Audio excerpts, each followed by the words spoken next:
โอ้เพิ่นแอบบ่ฮะเพิ่นแอบบ่ไปแม่คุณอยู่ห้องพูดไปแม่ไปอยู่ห่มพุ่นได้เอ้ยกายสบายดีเนาะมื้อนี้เป็นวันพิเศษอีกวันหนึ่งก็เป็นวันสำคัญเนาะพี่น้องเพราะว่ามื้อนี้ถือว่าเบาแปลงมาเบิ่งเนาะตอนรับสิ่งนักเรียนประถมป .5 สิมีเขต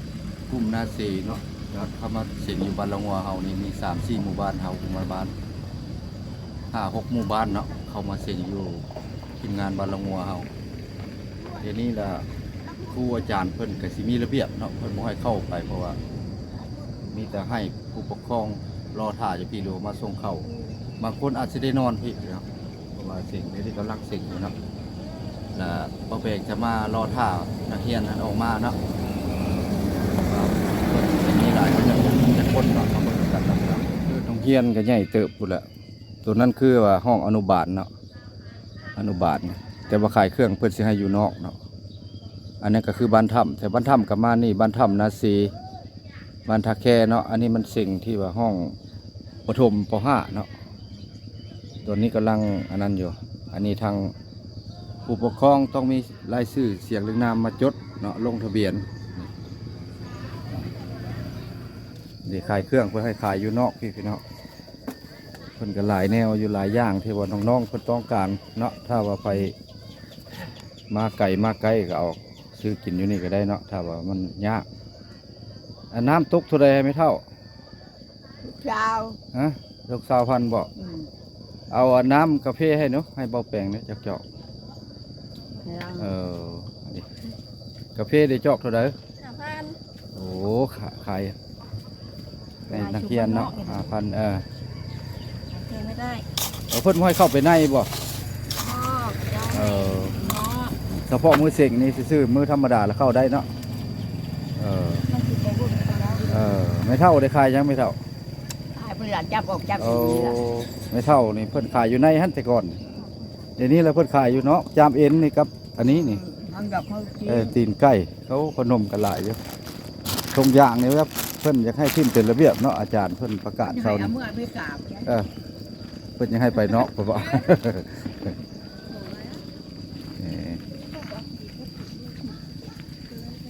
กินกาแฟก่อนพี่น้องอ่ะเพราะว่ามันกาแฟเพิ่นนี่คักอยู่เด้จอง5,000กีบอ๋ออีล่าลิ้นโทรศัพท์บ่ลูกมานะแม่บ่อันนี้ก็ได้ขายอยู่เลย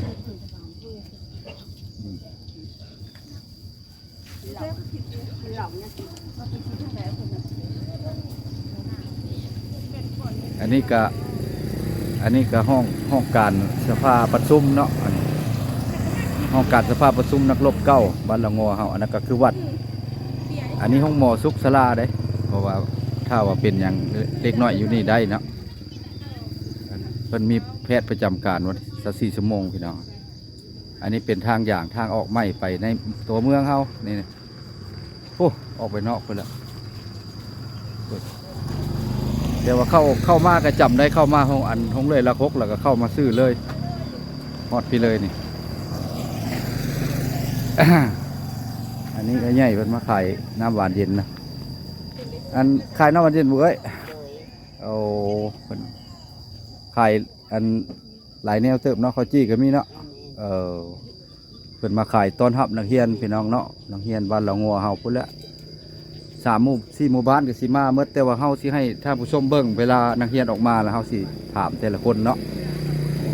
รอรุ่นเบิ่งพี่น้อง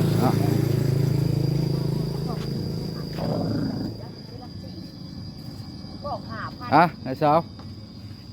นี่เงินนี่นางเอาเงินให้นางซื้อขนมก่อนนางเอ้ยเอานมเงินลูกไว้เงินซื้อนมเด้อลูกเด้อเขาบ่ได้เข้าเฮียนบ่ซื้อนมเด้อลูกเด้อ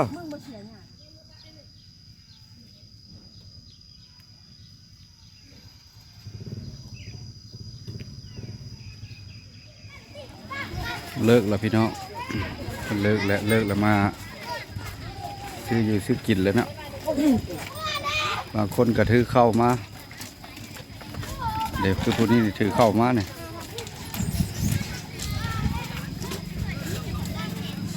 ซื้ออาหาร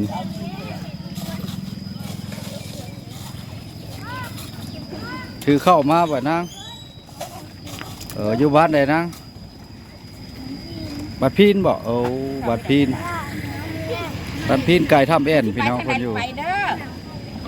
ไก่เนี่ยว่าเขตนี้แล้วมาสิงอยู่นี่เนาะ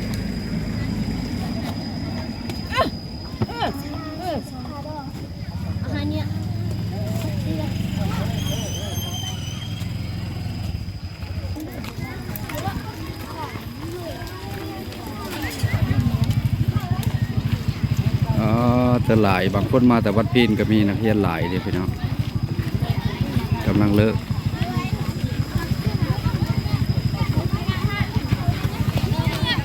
มีห้องการ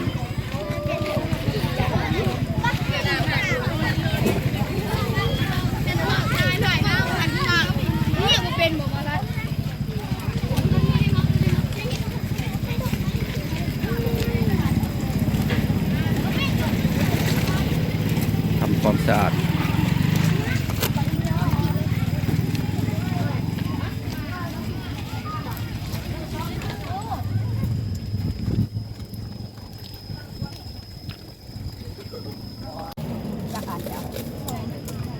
เอามา2,000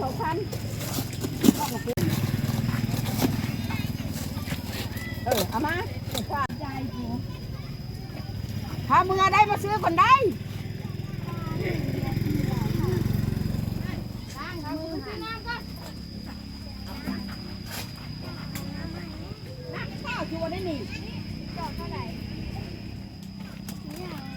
เด็กเอาไปนะเด็กน้อยนี่แล้วภาษาอยู่เพียงนี่โหลนั่นนี่ โอ้เพิ่นแอบบ่ฮะเพิ่นแอบบ่ ไปแม่กูอยู่ห้องพูดไปแม่ ไปอยู่ห้องบ่ได้เอ้ย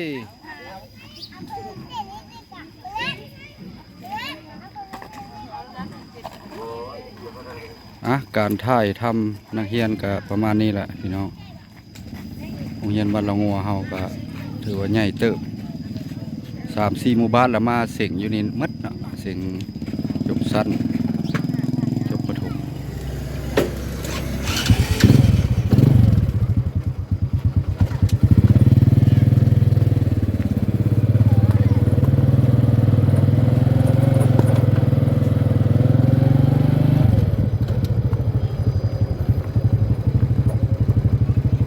ไปกันต่อพี่น้อง